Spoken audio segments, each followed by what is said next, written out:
صحیح مسلم شریف کی حدیث ہے، دنیا ایک متاع ہے اور دنیا کی سب سے قیمتی متاع نیک بیوی ہے۔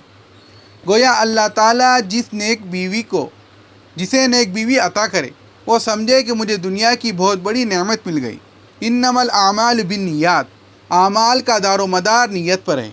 جب نیت میں مال ہوگا تو آپ دیکھیں گے جھگڑے کھڑے ہوں گے، نیت میں فقط حسن ہوگا آپ دیکھیں گے جھگڑے کھڑے ہوں گے، صرف حسب و نسب کی وجہ سے نکاح ہوگا جھگڑے کھڑے ہوں گے۔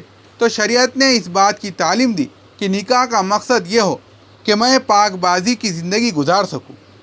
جب مقصد یہ ہوگا تو اس مقصد کی وجہ سے گھر آباد ہو جائیں گے۔ آج کفر کی دنیا میں لو میرج، محبت کی شادی کا لفظ بہت عام ہے۔ وہ لوگ شادی سے پہلے ہی جنسی تعلقات اختیار کر لیتے ہیں، اکٹھے رہنا شروع کر دیتے ہیں۔ شریعت اسلام نے اس کو 100% حرام قرار دے دیا۔ فرمایا کہ اسلام میں لو میرج کا تصور نہیں، بلکہ لو آفٹر میرج، شادی کے بعد محبت کا تصور ہے۔ جب نکاح ہو گیا تو جتنی محبت کرو گے اتنا اللہ تعالیٰ کی طرف سے اجر ملے گا۔ اس اجر کا کوئی تصور یہاں تک پیش کیا گیا کہ نبی صلی اللہ علیہ وسلم نے ارشاد فرمایا کہ جب میاں اپنی بیوی کو دیکھ کر مسکراتا ہے اور بیوی اپنے میاں کو دیکھ کر مسکراتی ہے، اللہ تعالیٰ ان دونوں کو دیکھ کر مسکراتے ہیں۔ اس سے اندازہ لگانا چاہیے کہ اللہ تعالیٰ محبت و بھری زندگی کو کتنا پسند کرتے ہیں۔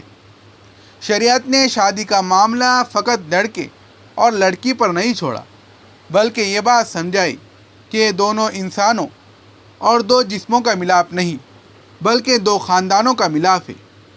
کفر کی دنیا میں شادی دو جسموں کا ملاپ ہوتی ہے اور دین اسلام میں شادی دو خاندانوں کا ملاپ ہوتی ہے، اس لیے کہ لڑکے اور لڑکی کی عمر میں نا تجربہ کاری ہوتی ہے، وہ ایک دوسرے کو صحیح طرح نہیں سمجھ سکتے، جذباتیت غالب ہوتی ہے۔ ممکن ہے کہ ان کو فیصلہ کرنے میں غلط فہمیاں ہوں اور کل ان کو مصیبتیں اٹھانی پڑیں۔ ماں باپ چونکہ زندگی گزار چکے ہوتے ہیں، اس لیے وہ اپنے تجربے کی بنیاد پر بہترین فیصلہ کرنے کی پوزیشن میں ہوتے ہیں۔ دونوں گڑھے میں گر سکتے ہیں، لیکن صحیح رہنمائی ہو تو بچ سکتے ہیں۔ ایک صحیح رہبر وہی ہوتا ہے جو اس راستے سے چل چکا ہو جس راستے پر تم چلنا چاہتے ہو۔ اس لیے شریعت نے کہا کہ لڑکے اور لڑکی کو چاہیے کہ شادی کے معاملے میں ماں باپ کو تجویز کو بھی زیادہ وزن دے، ان کو موقع دے، وہ چناؤ کرے اور چننے کے بعد لڑکے اور لڑکی سے بھی پوچھا جائے۔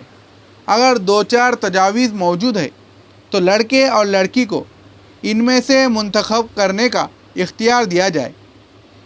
اسی طرح جب سب مل کر کریں گے تو پھر ایک ایسا کام ہوگا جس میں سب کی منشا اور رائے بھی شامل ہوں گی، اور تجربے کی وجہ سے دھوکہ کھانے کی بھی چانسز کم ہوں گے۔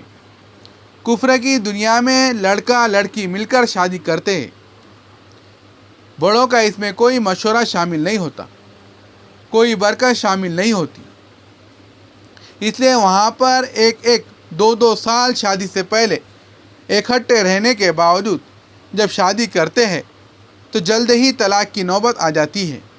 اب ذرا غور کیجئے، جس معاشرے میں 90% عورتوں کو طلاق ہو جائے، بھلا اس کے دل کو سکون کہاں ملے گا؟ دھکے کھاتی پھرتی ہے، کبھی ادھر للچا کے دیکھتی ہے، کبھی ادھر دیکھتی ہے، اپنے آپ کو بے سہارا محسوس کرتی ہے۔ مگر دین اسلام میں کمزوری کو سامنے رکھتے ہوئے عورت پر شفقت فرمائی کہ نکاح کے ذریعے خاوند تمہارے ذمہ دار بنے گا اور تمہارے ماں باپ اس میں شریک ہوں گے، لہذا وہ تمام رشتے جن میں ماں باپ بھی نیک اور دیندار بھی نیک ہو، اور نیکی اور دینداری کو سامنے رکھتے ہوئے لڑکا اور لڑکی بھی اپنی نیکی کو سامنے رکھے اور پھر رشتے دین پر طے ہو۔ تو ایسے تمام گھرانوں کے اندر سکون ہوتا ہے اور محبتیں ہوتی ہے اور پیار ہوتا ہے۔